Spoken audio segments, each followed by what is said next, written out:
Pi Network is making waves in the crypto world. Founded by Stanford graduates, Pi Network aims to make cryptocurrency accessible.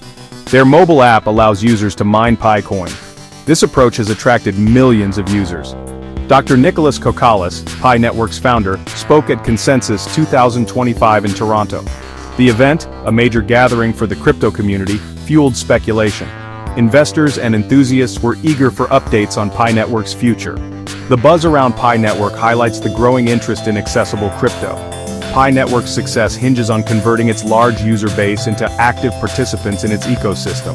The project's future depends on its ability to deliver on its promises.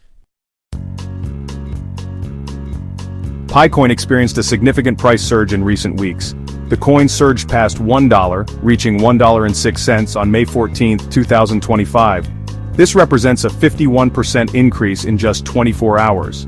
Trading volume also saw a massive jump, increasing by 167%. This impressive rally follows a 150% surge the previous week. The price action has generated considerable excitement. Market sentiment is currently very bullish.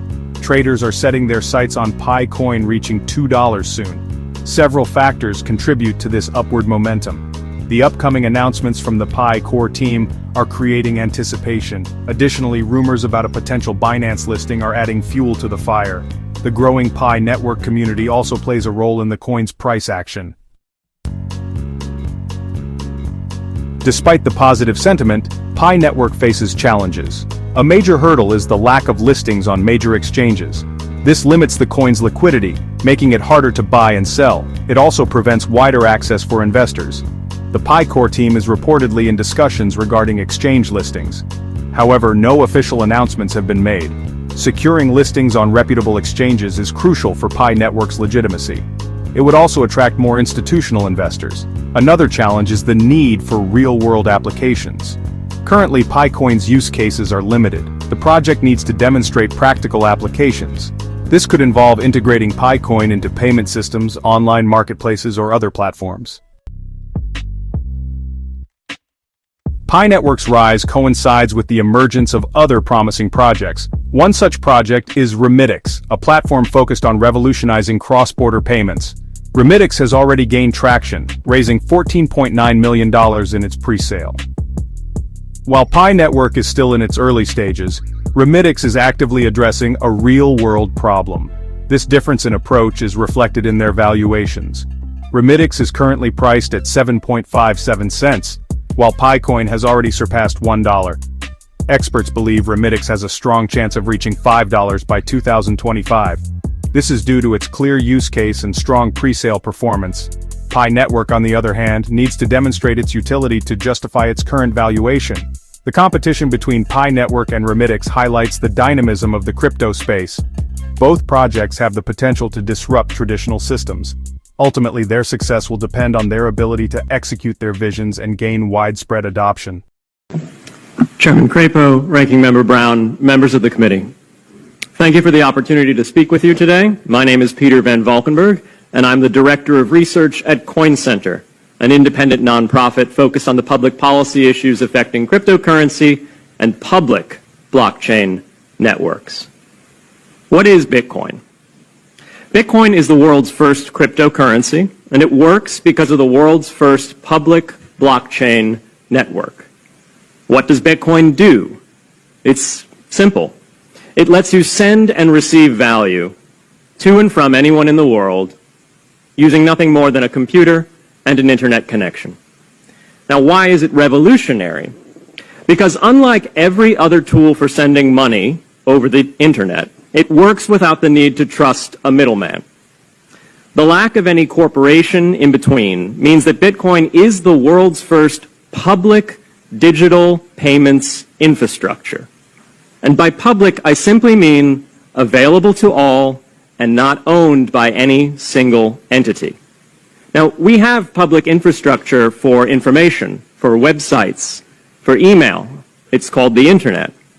But the only public payments infrastructure that we have is cash, as in paper money. And it only works in face-to-face transactions. Before Bitcoin, if you wanted to pay someone remotely over the phone or the internet, then you could not use public infrastructure.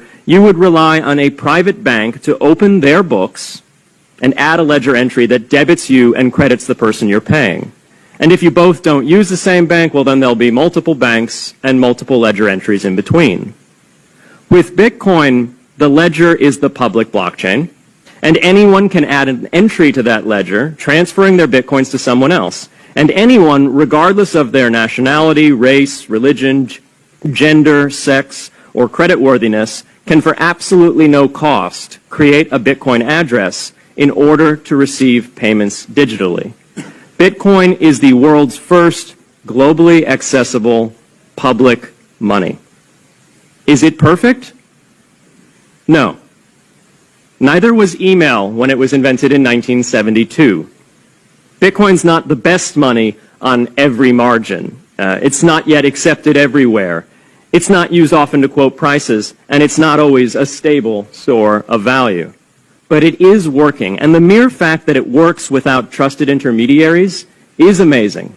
It's a computer science breakthrough, and it will be as significant for freedom, prosperity, and human flourishing as the birth of the internet. And Bitcoin is just the beginning. If we can replace private payments infrastructure, then we can replace other private choke points to human interaction as well. Now, why should we want to build more public infrastructure? Why should we embrace blockchains over corporate intermediaries? Why should we tolerate their inefficiencies and work to make them better?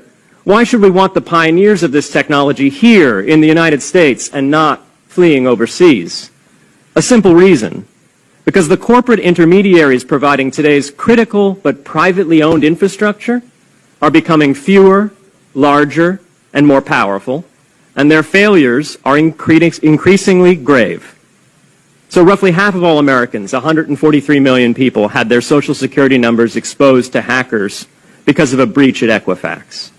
The SWIFT network has relayed hundreds of millions of dollars in fraudulent transactions because of hacked member banks in Bangladesh, Vietnam, Ecuador, and Russia. The FBI suspects now that the largest of these hacks was perpetrated by North Korea. Corrupt, low-level employees at an Indian bank, Punjab National, were able to fraudulently certify SWIFT messages stealing $1.8 billion. It's the largest electronic bank robbery in history. In fact, it's the largest bank robbery in history. In October 2016, an estimated 1.2 million internet-connected devices were hacked and turned into a botnet that for several hours made prominent websites unavailable across Europe and North America, including CNN and Fox News, the New York Times, and the Wall Street Journal. Increasingly, physical machines are being connected to the internet to augment their capabilities. They're wired through servers that are owned and maintained by private and trusted intermediaries, the so-called Internet of Things. Pacemakers from St. Jude's Hospital have been hacked. Baby monitors from TrendNet have been hacked. And Jeeps from Jeep have been hacked to the point where they can be remotely commandeered and driven off the road. Now, those vulnerabilities are inescapable in systems that have single points of failure. It doesn't matter if the point of failure is a corporation or if it's a government. There shouldn't be a single point of failure. Similar choke points existed before the internet. If you wanted to deliver a message, you'd have to go through one of 3 television broadcasters or a handful of newspapers. Private corporations are essential, but no critical infrastructure should rely on 1 or 2. The internet removed single points of failure in communications infrastructure and ushered in a wave of competition among new media corporations building on top of its public rails. Blockchains can similarly disintermediate critical payments and IoT infrastructure. The technology is not yet ready to answer all of those questions today, but it is our best hope. And as with the internet in the 1990s, we need a light-touch, pro-innovation policy to ensure that these innovations flourish in America for the benefit and security of all Americans.